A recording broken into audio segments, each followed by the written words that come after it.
Hi, my name is Sam Johnson and I am a voice teacher. Today I will be reacting to and analyzing Will Ferrell performing Por ti volare from Step Brothers. Quando vivo solo sueno horizonte falto de palabras en la sombra entre luces todas negre para mi mirada.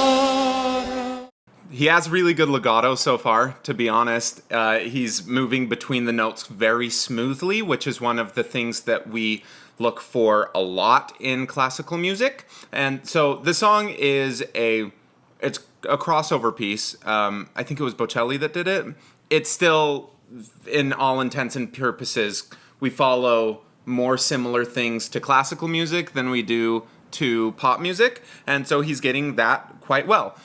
His vowels are fairly shallow. Da, da, da, da, da, da. If we wanted to really go toward that classical side of pop or of crossover music, then we would already want to kind of get a little bit more warmth to the voice, and you can do that most easily by just rounding your lips and throwing down your jaw a little bit further, and he will get to some of those sounds as he goes on. Si tú no estás junto mí aquí. Again, I know that he's doing a character, but I'm gonna treat it as if this is legit, because then we might actually learn something. And the character is beautiful.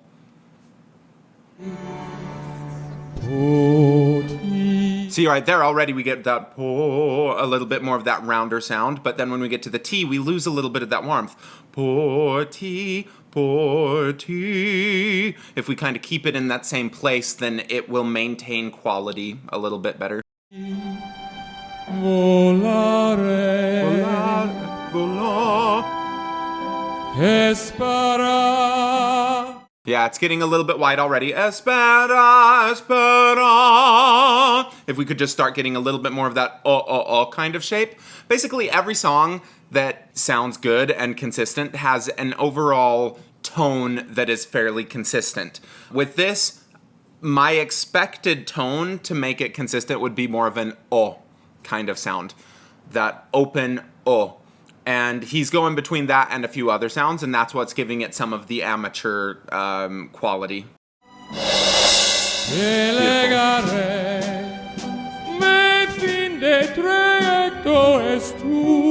Okay, I mean, that's up to the G, and it doesn't sound pushed at all. The tongue is kind of pulling back slightly and muddling the sound a little bit, but, I mean, it's obvious that he has good control over his voice already. Boats and hold. Los dos por ti. Volare por cielos y mare hasta tu amor. Boats and hold. Los ojos por ti. Contigo viviré. Yeah, he's maintaining that legato so far. He's doing quite a good job with that. I like the boats and hoes in the background. The biggest thing, if someone came in and was like, hey Sam, I need help improving what I'm doing on this song, the first thing that we do is try to do the whole song on one vowel sound. So maybe do the whole thing on and get used to what that sounds like to have a fairly uniform quality, and then just try putting all of the other words in that same place. And then after you kind of know what the whole song is supposed to feel like on the goal sound on that then it's easier to tell when it goes away from that. And most people end up being able to correct it on their selves on their own without me needing to call it out. After I call it out a few times, it's like, hey, you notice that one kind of went away a little bit? They're like, yeah, it totally did. And then they're like, oh, that's what I need to start looking for. And then we can just narrow the vowel or just slightly modify any of the vowels that are going away from that overall tonal quality.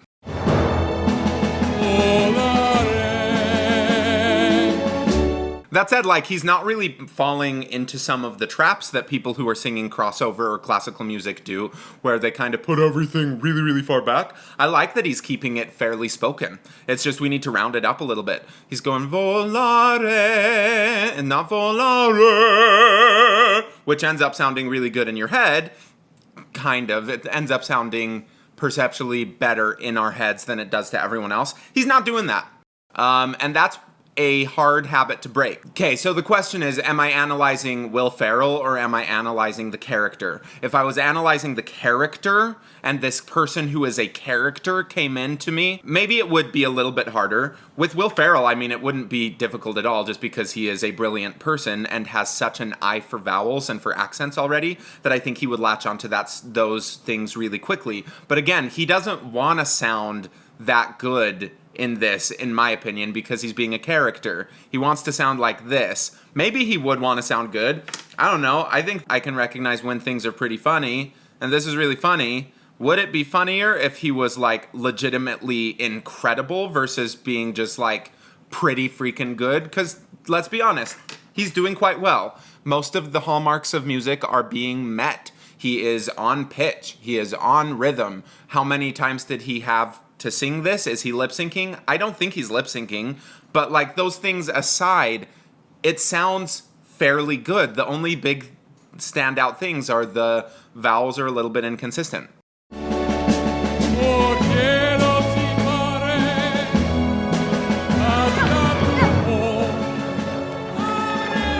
did it, Derek! I made a kite fly!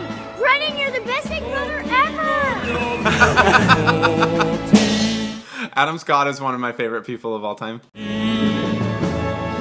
Volare.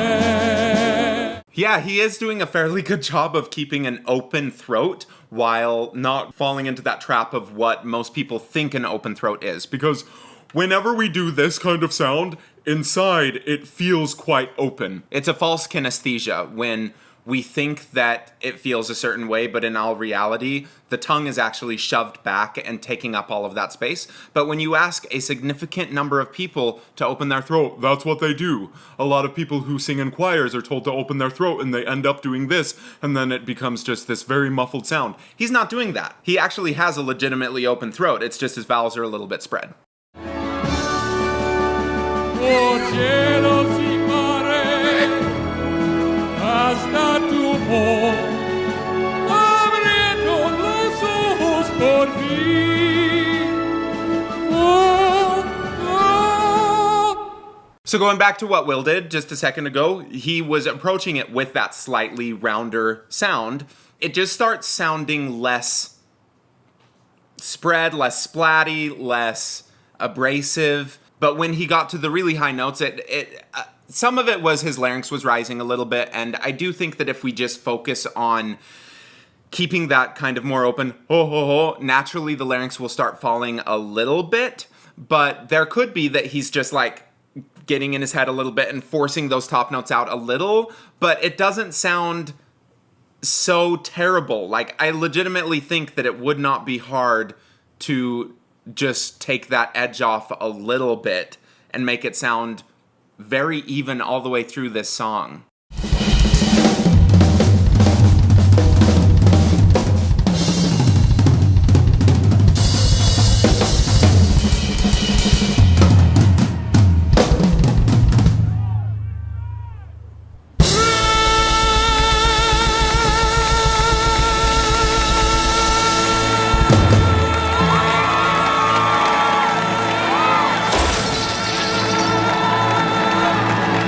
Okay, his offset was terrible, but the rest of it was actually quite nice. He had enough turnover, that's an A, so that's above most men's second bridge, where you will feel it start going up into your head a little bit more. He sounds like he's letting it go up into his head a little bit more. The vowel is nice and dropped at the front, it sounds open in the back, he's got a really high tongue in the back. It sounds pretty good, it's just that like the very end wasn't a clean cutoff.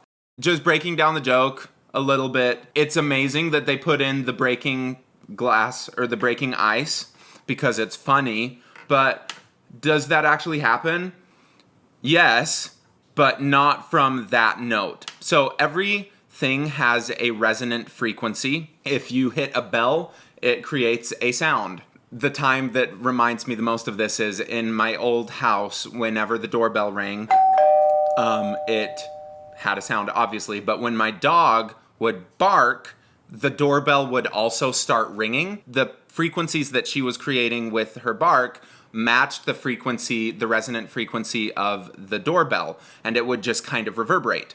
So there's a fantastic vocal coach, one of the best rock vocal coaches around, Jamie Vandara. He did a Mythbusters episode all about this, where he broke a glass with his voice.